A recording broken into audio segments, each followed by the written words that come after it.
Welcome to Verbal Pick Radio, where we give you a verbal image of life. We are everyday people. I'd like to welcome you all to the show. Look, please give me a moment to get this particular broadcast, this particular subject matter over to you all. Only being because it's very delicate and, hey, it is what it is. And we at the proper time for me to relay this to you all.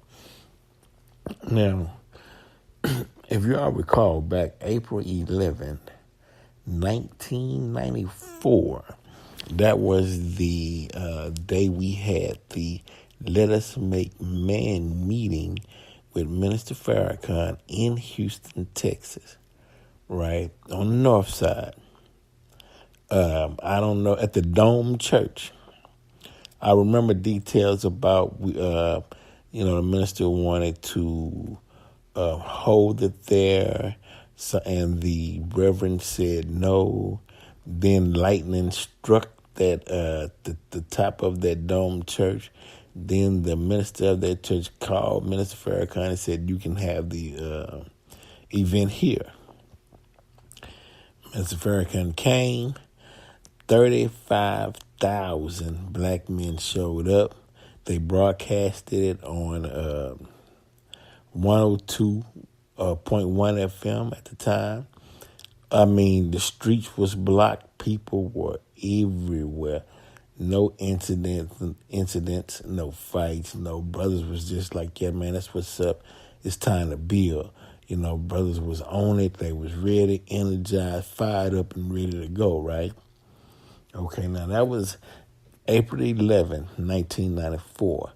This coming April 11, 2019 will be the 25th anniversary of that event. 2 plus 5 is 7. If you go to, you might see the 5%ers, poor righteous teachers have that number 7. The 7 flag, 7 is the number of God, because he rested his day on the 7th day, right?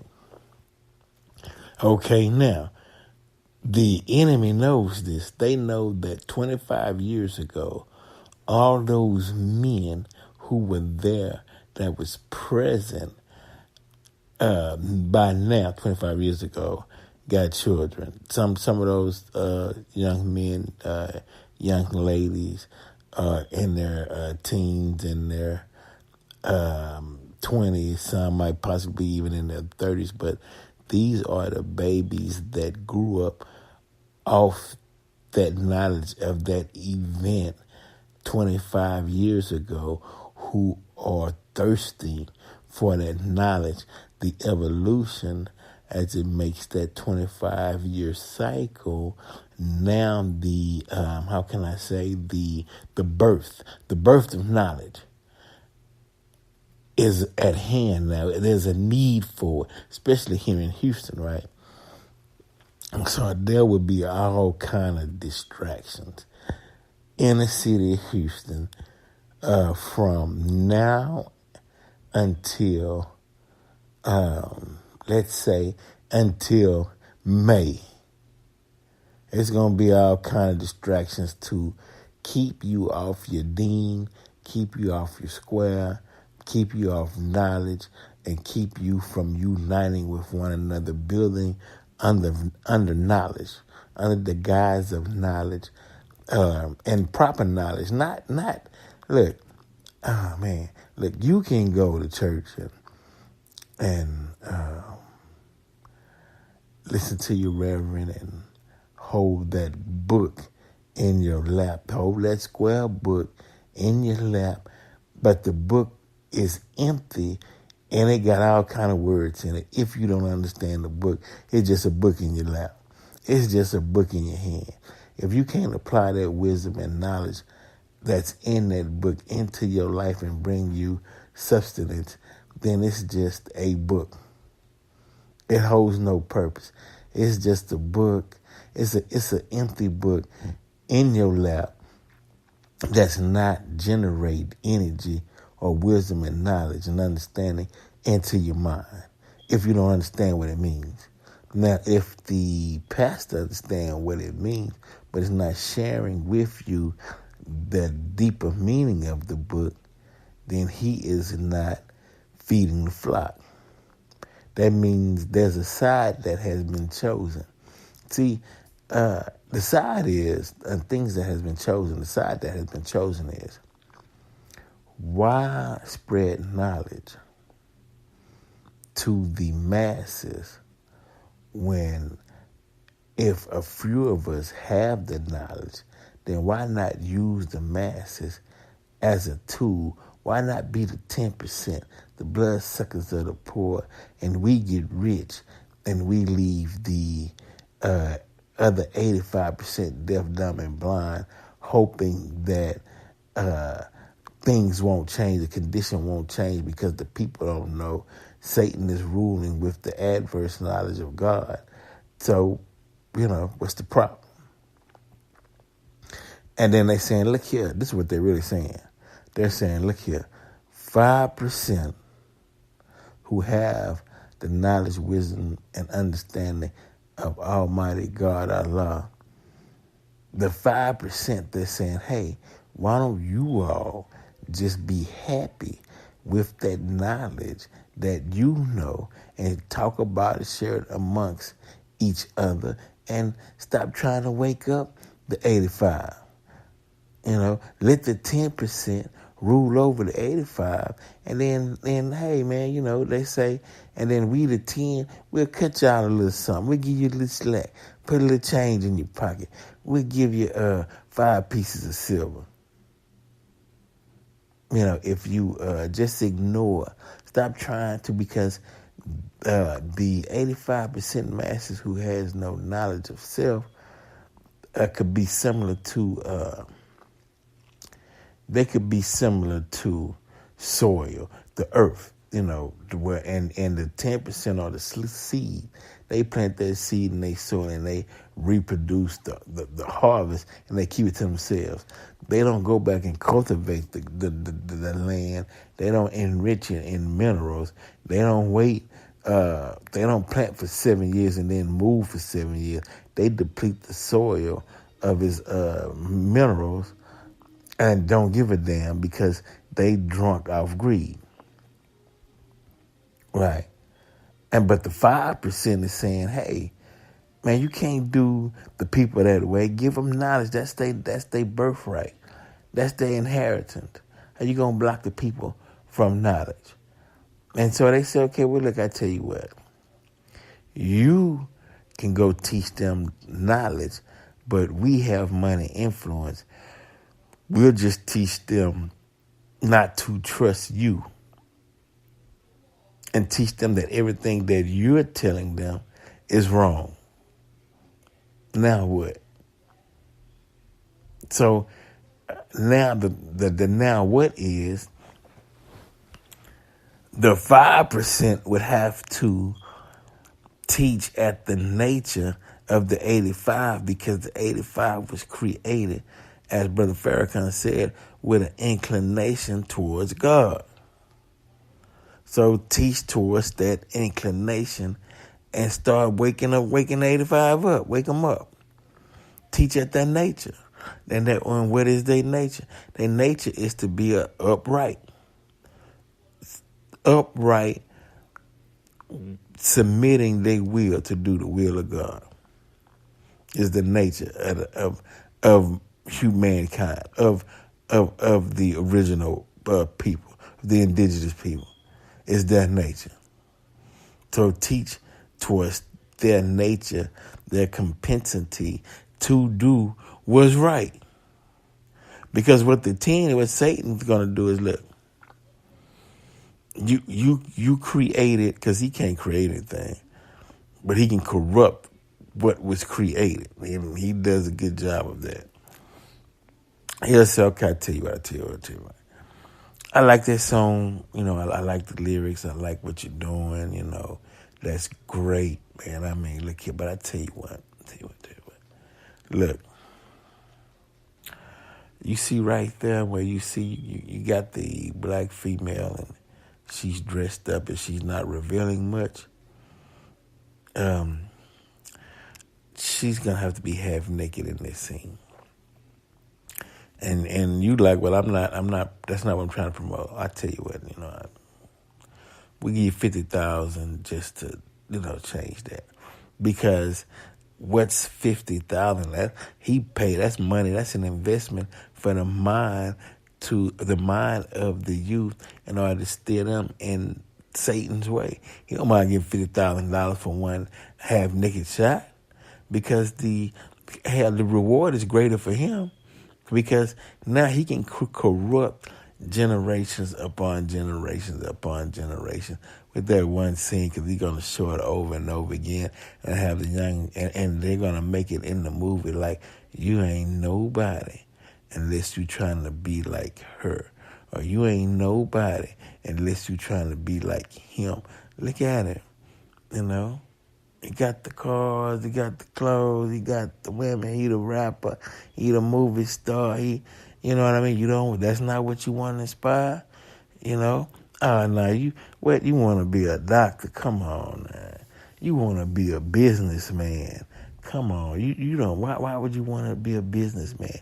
Why would you want to be a doctor? You could be an athlete, you could be a rapper, you could be an entertainer, which is nothing wrong with that, because music and the science of music was one of the pillars or one of the teachings in the Egyptian mystery system. So, music is there. Art culture is there, but it was to look at what music was originally about. Music was about harmony, rhythm, and frequency of emulating or talking back, because if you go out in space, there's a sound. It's like a heartbeat, and out in the universe. So we implement that with drums and music and that frequency and that pitch. It brings you alive, and it also connects that oneness with the Creator, right? But here come old Satan again. Look here.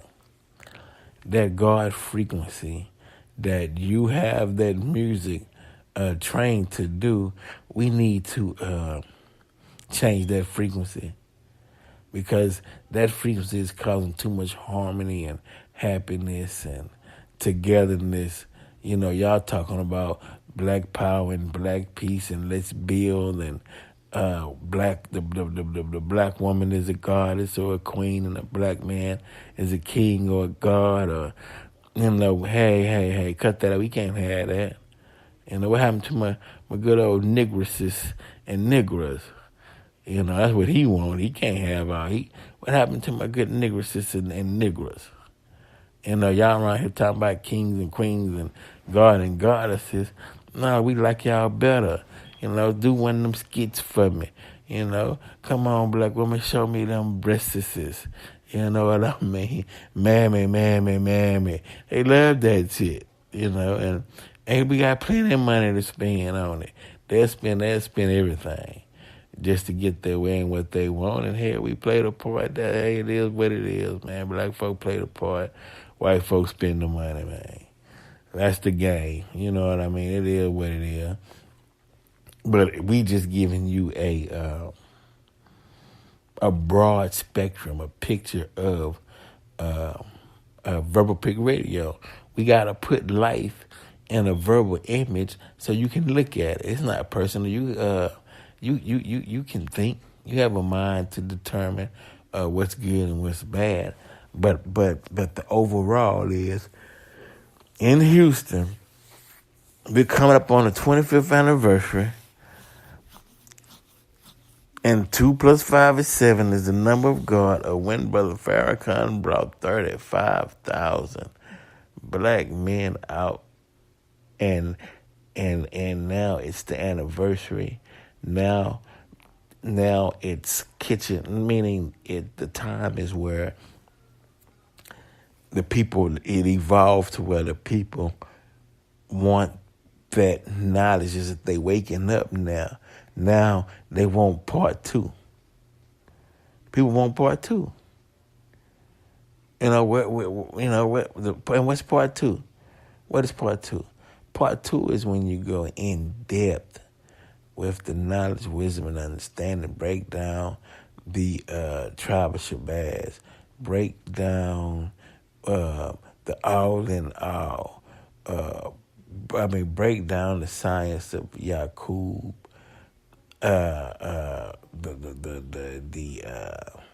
Break down the language thing, the moon god, all of it. They ready. It's right because if they, and Houston 35,000, when Houston's like Pluto. It's like the planet Pluto in a sense. It's the furthest planet, but yet the sun still strikes the furthest planet. Meaning Houston is so far, especially Galveston, so far away, but that light and wisdom of Brother Farrakhan struck us all the way down in Houston. 35,000 showed up April 11, 1994. You dig what I'm saying? You ain't digging what I'm saying, man. Y'all not digging what I'm saying. Damn. Let me simplify it to its least common denominator, right? When we break it down and then we can get on, I'm gone. Okay, I'm gonna break this down. Now up in the East Coast, Chicago, say Midwest, even though we had a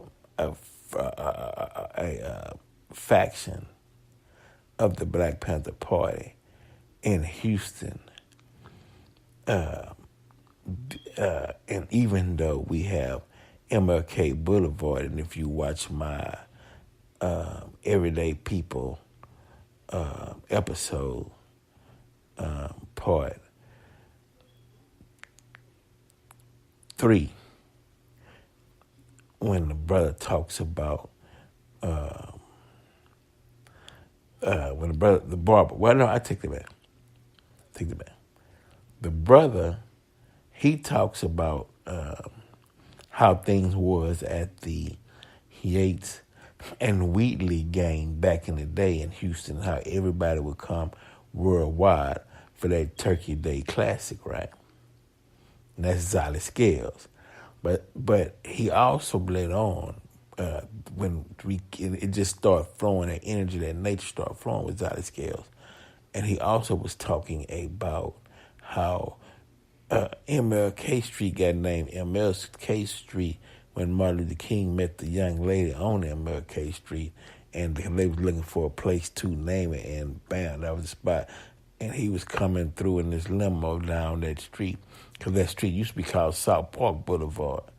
And then after that, they changed it to MLK Drive, Martin Luther King Boulevard. But the knowledge of the supreme wisdom, and they did have a mosque in the first on Polk Street. Muhammad Ali was in Houston teaching, and he tried to buy a house in River Oaks, and everybody knew about that incident. But the knowledge to the masses, it was just brewing up. Folks was hearing things, and knowledge is building up, it's brewing up, because we still rotate at the same amount of speed as the rest of America, right? But our evolution as people doesn't have to be as fast as New York, because we have land. Houston is country city. You got downtown, you got land space, you got horses, you got vegetation, lakes and rivers. You go fishing. It's H-Town. You see what I'm saying? It's a little bit, it's different. Okay. So the curiosity for the supreme wisdom. I'm not talking about. I'm not talking about what the Panthers taught. I'm not talking about what NAACP, the Urban League, which is all great institutions. I'm not talking about that. The people in Houston thrive and want the knowledge of the supreme wisdom. They want the lessons. They want the teachings. They want to know why. But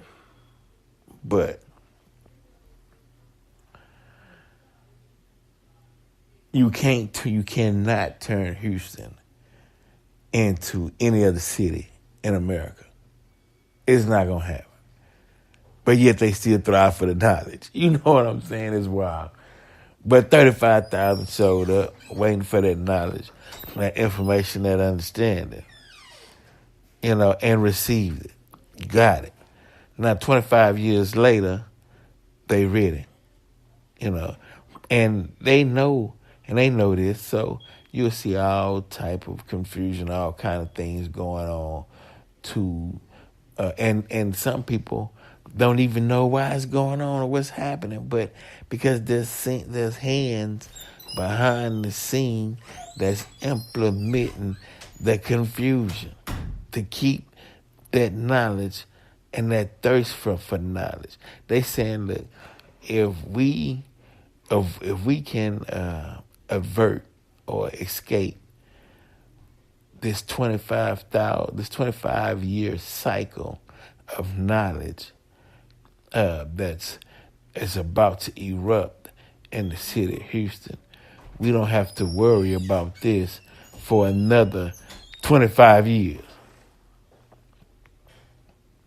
And in another 25 years, ain't no telling where we'll be. You know what I mean? What's going on? So, look, each one teach one. Spread that knowledge, spread the love, build, break down the knowledge. You know what I mean? But Verpic Radio, we out.